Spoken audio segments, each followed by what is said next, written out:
안녕하세요. 홀로 함께 슬픈 돌고래입니다. 오늘은 영화 얘기를 해보려고 하는데요. 오늘 이야기할 영화는 화이입니다.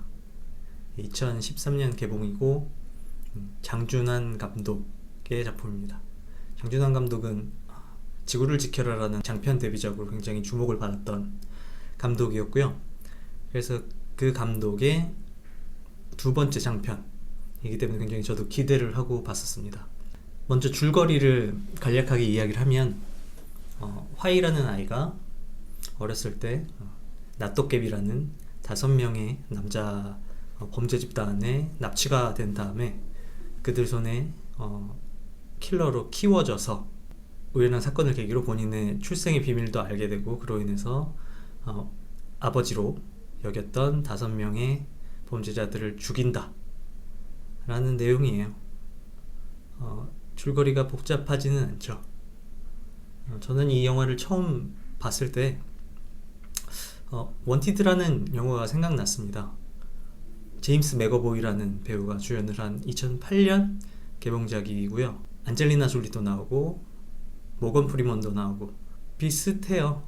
소시민인 줄 알았던 사람이 알고 보니까 굉장히 대단한 암살자의 아들이다. 그리고 그 암살 집단에 의해서 다시 훈련을 받게 되고, 근데 그 암살 집단이 타락해서 본인의 아버지를 죽이게 만들고, 그걸 알고 나서는 그 암살 집단을 타도하는 이야기이죠. 표절을 했다 그런 얘기는 아니고 둘 다 영웅서사에서 벗어나지 않는 내용이기 때문에 굉장히 비슷할 수밖에 없어요. 출생의 비밀 혹은 특별한 출생, 그 다음에 스승을 만나서 배움을 받다가 능력을 키우다가 스승을 죽이거나 혹은 스승이 살해되는 그런 거를 겪어서 독립적인 생활을 하게 되고, 온갖 역경을 거치면서 보물을 모으고, 그래서 결국 왕이 되거나 혹은 영웅이 되는 이 영웅서사 안에서 두 영화 모두 스승을 죽이는 그 선까지의 내용을 다루고 있어서 이야기 흐름이 비슷하다고 생각했었습니다. 그런데 화이는 주인공 화이라는 아이, 여진구 배우가 했던 그 아이가 트레이닝 되는 장면이 굉장히 짧아요. 그냥 총 쏘는 장면, 돼지머리를 놓고 그 정도 뿐이고, 그래서 그런 능력치를 키우는 그런 재미도 없고, 그리고 범죄 집단인데 범죄를 치밀하게 구성하고 실행하는 그런 범죄물의 재미도 없어요. 그래서 제가 화이를 처음 봤을 때 느낌은 감독이 이야기하려는 게 범죄물을 하려는 건 아니구나 라는 걸 느낄 수가 있었어요. 그러면 감독이 하려는 얘기가 뭘까라는 걸 생각해 보게 된 거죠. 일단 영화의 시작부터 목소리로 부모가 자식한테 그러면 안 되지 라는 나레이션이 시작입니다. 내용을 봐도 알 수 있는데 이게 부모 자식 간의 이야기구나. 근데 그냥 단순한 부모와 자식이 아니라 조금 시대적인 혹은 사회적인, 그래서 이게 세대 간의 이야기를 다루고 있구나 라는 생각을 하게 됐어요. 물론 제가 정치 유튜버다 보니까 그럴 수도 있고, 일단 여기서부터는 제 개인적인 생각과 해석이니까 한번 재밌게 들어보셨으면 좋겠습니다. 여기서 5명의 아버지로 나오는 사람들은 우리의 부모 세대, 기성세대로 보여져요. 그들이 상징하는 바가 무엇인가를 생각해 보게 되면 일단 기본적으로 범죄 집단이기 때문에 부정적이죠. 그리고 폭력적이고 사이코패스인데다가 강압적이고, 그리고 술 먹고 운전하고 여성에 대해서 굉장히 물건을 대하듯이 하는 성인식을 보여줘요. 그래서 이런 것들이 우리 기성세대가 우리 자식들에게 보여주는 모습이 아닌가. 그리고 그런 것들을 자식들이 자연스럽게 보고 배우고 익숙해지는 상황을 얘기하려는 것이 아닌가라는 생각이 들었습니다. 그러면 여기서 주인공 화이가 보고, 그리고 아버지 중에 하나인 석태도 젊었을 때 봤던 그 괴물이 무언가라는 것에서 생각을 해봤는데요. 그들이 맞닥뜨린, 특히 어려서 젊어서 맞닥뜨린 부조리, 뭔가 있어서는 안 될 것 같은, 말이 안 되는 현실을 알게 된다라는 것의 은유인 것 같아요.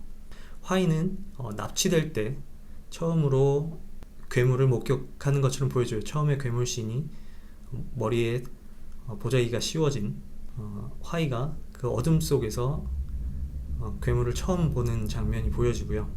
이걸 조금 더 사회적으로 생각해보면 부조리한 현실, 영화의 시작은 1998년이에요. IMF 때죠. 그걸로 봤을 때는 상징할 수 있는 것들이 급격한 양극화, 혹은 IMF 때문에 엄청나게 재정을 확대하고 빚을 정부에서 떠안고 해서 그 빚을 처리하기 위해서 엄청난 국채 발행, 그런 것처럼 현 정권이 빚을 내면 그거는 꼭 미래 세대에 부담이 되는 거죠. 그래서 영화 시작에 부모가 자식한테 저러면 안 되지라는 거고 맞아 떨어지는 게 아닌가. 그리고 부모 세대, 기성세대가 봤던 괴물들도 있을 수 있을 것 같아요.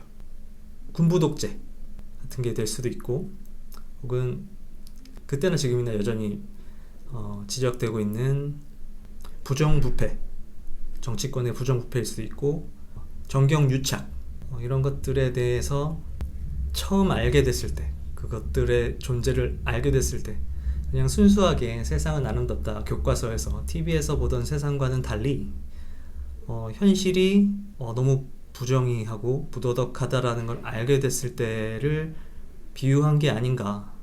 괴물은 그런 부조리한 현실을 직시할 때 보여지는 상태를 얘기하는 게 아닌가라는 생각을 해봤습니다. 그 후에 김윤석 씨가 연기한 아버지가 괴물을 보지 않기 위해서는 그보다 더 더러워지니까, 그보다 더 타락하니까 보이지 않더라 라는 얘기를 해요. 일맥상통하죠. 이렇게 부조리한 현실을 맞닥뜨렸을 때 그게 보기가 너무 불편하다, 무섭다, 이거를 극복하지 못하고 그런 사회에서 그냥 적응해서 살자라고 하니 안 보이더라라는 이런 분위기하고 맞는 것 같아요. 특히 정치적인 활동을 하는 저로서는 그런 메시지로 읽혀졌습니다. 그리고 김윤석 씨가 한 대사 중에 또 기억에 남는 게 클라이막스에서 아들인 화이한테 너는 아빠보다 낫다고, 아빠보다 깨끗하다고, 이런 얘기를 하는 것을 봤을 때 기성세대에서 암묵적으로 주는, 혹은 지금의 세대가 기성세대로부터 받는 암묵적인 메시지를 얘기하는 게 아닌가. 사회에서 튀지 말고 하던 대로 해라, 배운 대로 해라, 이런 것들을 직접적으로 대사로 나오는 것 같아요. 그래서 아버지인 기성세대인 김윤석 씨가 연기한 아버지는 부조리한 세상, 타락한 사회에 적응하기로 한 거죠. 같이, 혹은 더욱더. 그래서 범죄자가 되었고, 그런 모습들을 상징하는 것이 다섯 아버지죠.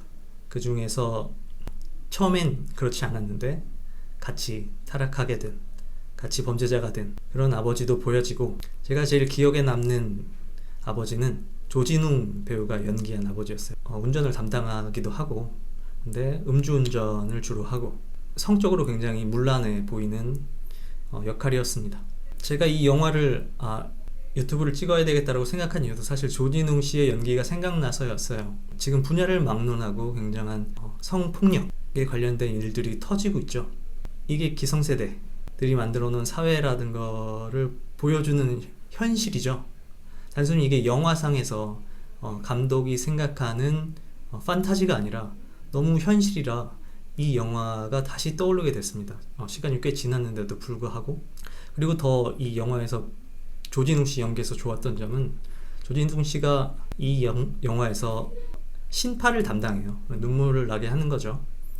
아들인 화이한테 다른 아버지와는 다르게 해를 끼치지 않으려고 하고, 마지막에 죽을 때도 미안하다고 하고, 그게 뭐 연기가 좋아서이기도 했지만, 이 기성세대가 단순히 우리가 객관적으로 보는 범죄 집단, 사회 악이 아니라 정말로 자식들을 사랑하는 우리네 아버지들, 한 가족이라는 메시지를 느낄 수 있었어요. 그래서 우리가 극복해야 될 것이 단순히 저기 밖에 객체로 있어서 나 너 보기 싫어, 혹은 나 너 싫어, 너 공격할 거야, 이렇게 할 수 있는 상대가 아니라는 거죠. 그래서 여기서 아버지들로 상징되는 기성세대의 불합리한 모습들이 사실은 기성세대로 존재하는 게 아니라 지금 현 세대, 현 자식 세대들의 내면에 기성세대들이 만들어 놓은 사회에서 기성세대들과 함께 살아가면서 이미 내재화됐다라는 것을 느낄 수 있게 해주기 때문에 조진웅 배우의 신파가 이 영화에서 단순히 그냥 감정을 건드리는 것뿐만 아니라 이런 기능을 하고 있지 않나라는 생각을 했습니다. 그것 때문에 이 영화의 엔딩이 조금 아쉬웠어요. 화이가 제가 납치됐다라는 것을 알게 되고 아버지들을 죽이는 것, 이거는 내면화된 기성세대들의 부정적인 것을 극복해내는 거죠. 말 그대로 괴물을 삼켜서 소화하는, 괴물이 이제 남의 것이 아니다, 내 자신 안에 있다라는 걸 알면서 그거를 극복해내는 것으로 아버지들을 죽이는 거는 이해가 됐어요. 그런데 마지막에 조폭 출신의 건설사 회장을 총으로 쏴 죽여요. 물론 그 자리는 새로운 신도시 행사장이에요. 그래서 지역 유지, 그리고 국회의원, 그리고 경찰청장, 지역 경찰청장으로 보이는 그런 사람들이 모입니다. 그 자리에서 그 기업 회장을 총으로 저격해서 죽여버리죠.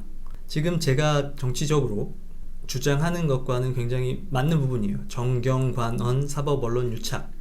영화 그 마지막 장면에서는 정경관의 유착 장면을 대놓고 보여주죠.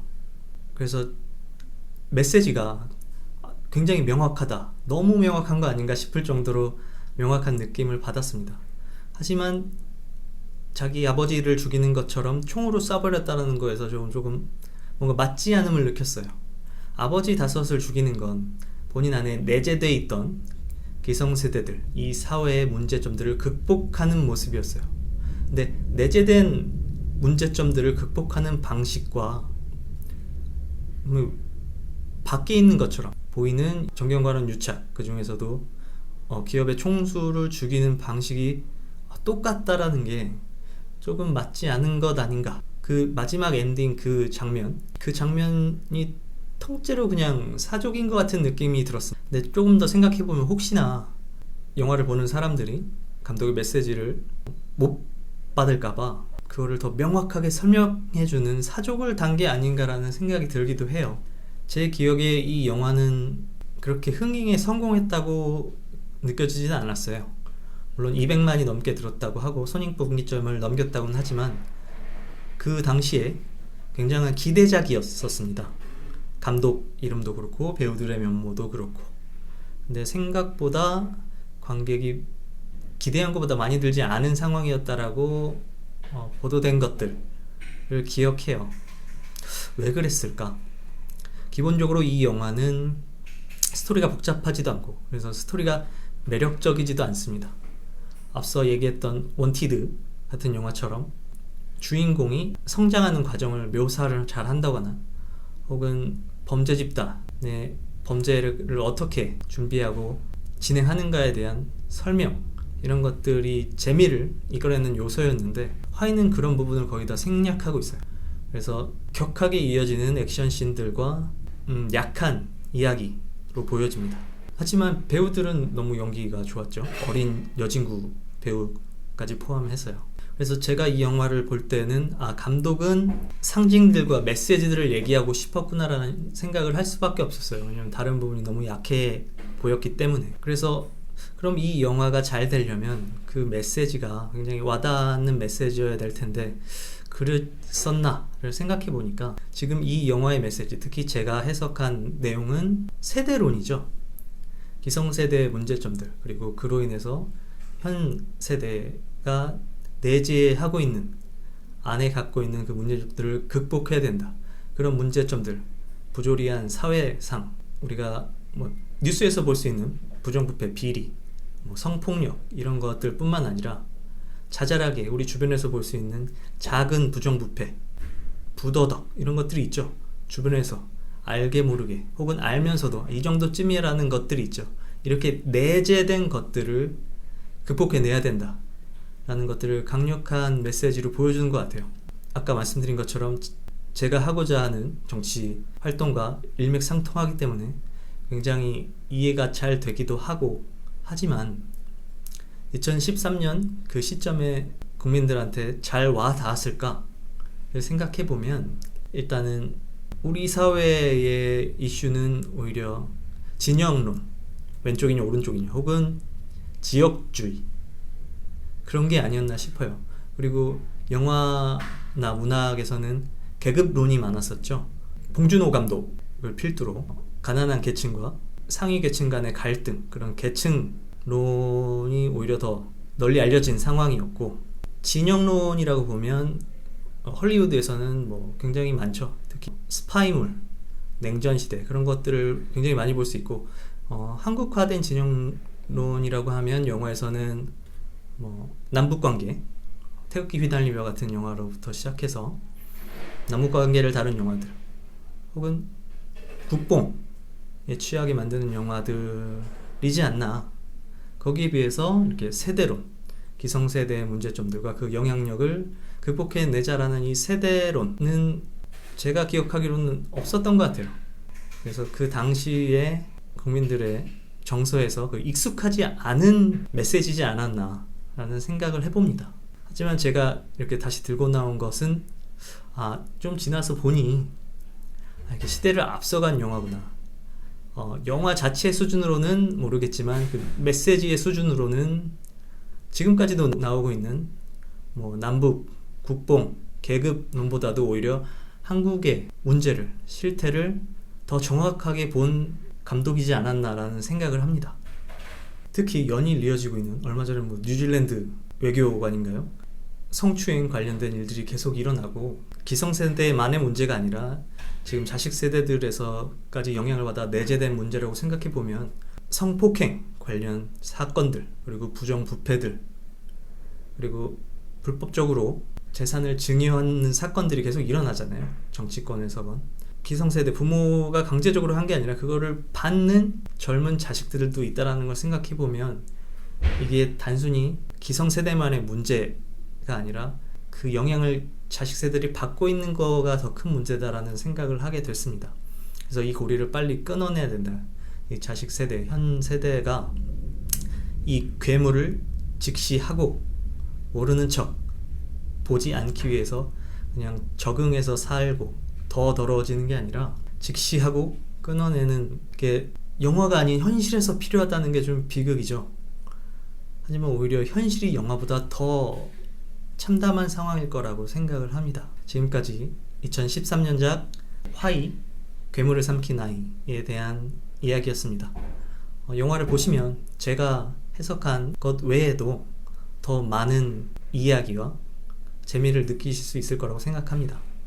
오늘은 이렇게 마치겠습니다. 고맙습니다.